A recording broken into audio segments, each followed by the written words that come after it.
And at the end of the song, they were all returned back to the Oh, woman to um, really? to restore her necklace. And And it worked? that's a perfect example of what String of Pearls is. It Okay. is taking an instance or a scene, which that scene will probably have very deep visceral meaning, then leaving that subject and talking about all the things in between, like in our life journey and all the different situations and or challenges and or occurrences. But what do they do at the end of the song? The String of Pearls connects itself right back to the very beginning sediment and So, very beginning. so is it like leaving a trail of breadcrumbs? So it's just like a way to get to your destination, which is actually the beginning. Yes, if it's actually the beginning. Well, I yeah, feel String of Pearls means telling a story and come and go and giving all the detail and leaving it and leaving it and leaving it and bam, right back at the first right pearl. back. And then the lyric piece ends. And it ends with the same sediment that it started with, Okay. but it gave you a lot of instances and emotions and metaphors that got you right back to that original point. String of pearls, guys. So if you're wanting to write a song about a particular subject, start out with that, paint the picture. And how do you paint the picture? There's a technique called show don't tell. What? Yeah, that's another technique. Show don't tell. What is Like, that? well, for instance, if I'm writing a song about, for me, a person I'm in love with, and they're apprehensive and frightened of a relationship. Yeah. They're afraid of. They're protected. They're not vulnerable. They're afraid. Well, how do I say all that shortly? I could say this would be a show don't tell technique. She holds my heart with trembling hands. Okay. See, now I've kind of let you know that she's afraid of love, or without saying something as simple as that, guys. So do you kind of get that? And then there's parallelism. Parallelograms. Well, if you're into geometry, that would be good. But if you're writing lyrics, like parallelism is used to explain somebody's demeanor, or it doesn't have to be a person, a situation. Like, let's say she dances with grace, she fights with fire, she loves with abandon. Using those metaphors, man, it all comes back to. Yeah. But in a sequence like that, that's called parallelism. You're saying something, but you're using mental pictures. Like pearl necklace. Well, Lamangelo, we're going to have to write one. ZZ Top jumped you on that one. They got a whole tune for you. You got a pearl necklace. Now, yeah, that's ZZ Top, though. I mean, hold on. We should get hilarious. Let's go. It's getting way it's Friday. We're talking about Tuesday on a Friday. No, yeah, we're actually today's a Saturday. What? Don't tell them what day it is. You're right. It's Friday. Today's Friday. We might talk about Tuesday. Oh, you know what's happening at 2 Tuesdays from one Tuesday from this Tuesday coming up.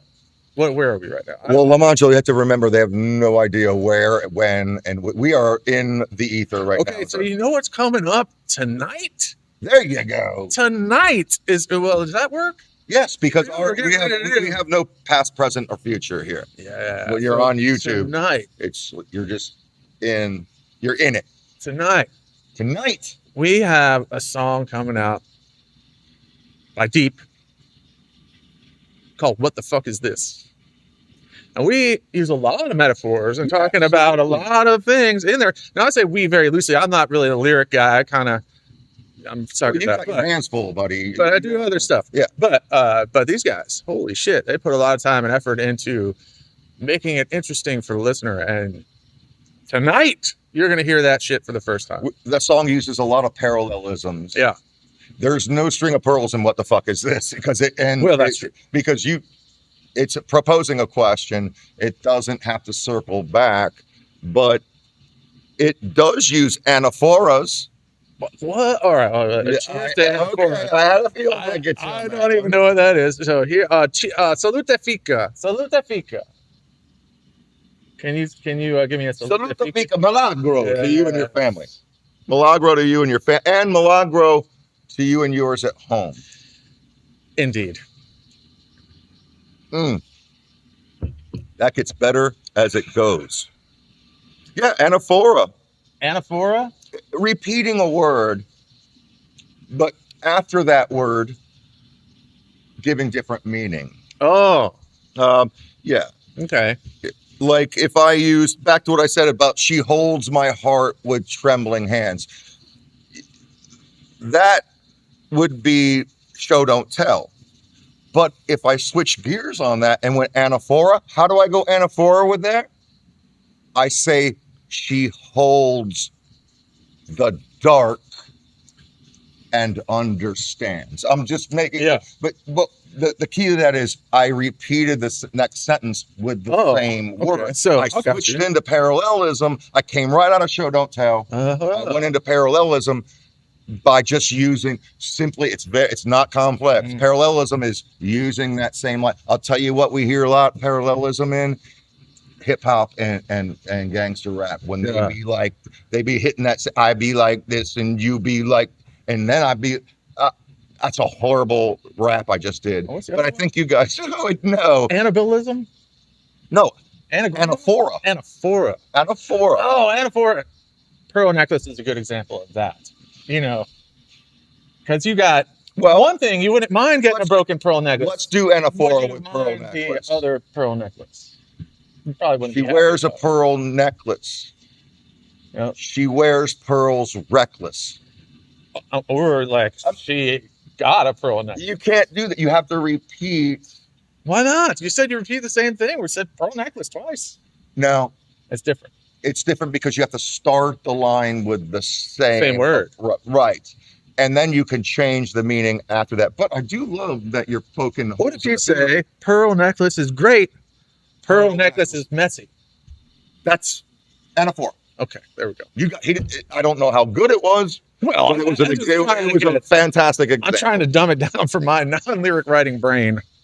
Well, we're all that. We're all that. That's why these little techniques I'm trying to let you guys know about can really help you in the studio. Let's say your home studio and your songwriting. You know. Yeah. You're right. You can pull upon these techniques that will really. You'll start going, oh, I'm going to use anaphora here. Now that's a little dorkish. I don't sit down and write a song, by the way, and go, I'm going to use parallelism right now. I think it's like learning music theory. You know, you learn it in the very beginning just to fucking throw it out the window and, fucking in your face. But learn it first. But you got to know it. It's got to be in there, and you'll use it just without even thinking about it. It'll be part of it. But I think the same thing with the lyric writing. You'll start doing some of those techniques, and now you know what they're called. But I think you would just do it, But now it gives you another way, like you can actually think about using those, and they'll go, oh, what if I did this in this song? Guys, it'll get you out of a stuck rut. It'll get you it'll keep your momentum going, and that's important with lyric writing. Oh, 100%. You don't want to take a month to write lyrics. I mean, you can. I've been there. Well, I mean, I could see like if a month down the road you want to change a little something, but I think you're right. Like the faster that you do it, the more that it's going to be from your heart. Swift would be the word. Yeah. Okay, swift. I just used a metaphor. I didn't. What would that be called? What I just did? That would be like more of a fucking antithesis. Antithesis. Well, yeah. I mean, but there are more techniques, but I don't want to get this segment too boring by getting like a college professor on your ass. I got Google. Right. Look up some of those writing techniques, and they're used in college essay. Like if you have to write a college essay, you better know. Yeah. Oh, 100%. Or you're going to get in. You ain't going to. So just thinking of that, there's probably a lot more than what you're talking about. There are too many. Yeah. For rock music and for general writing, I wouldn't get too immersed in that. Yeah. But I definitely, if you, a great example is if you had to write an essay.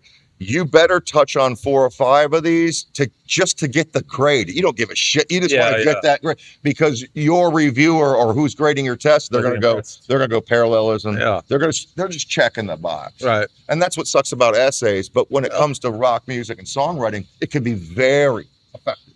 Oh yeah. I mean, think about every pop song ever written, dude.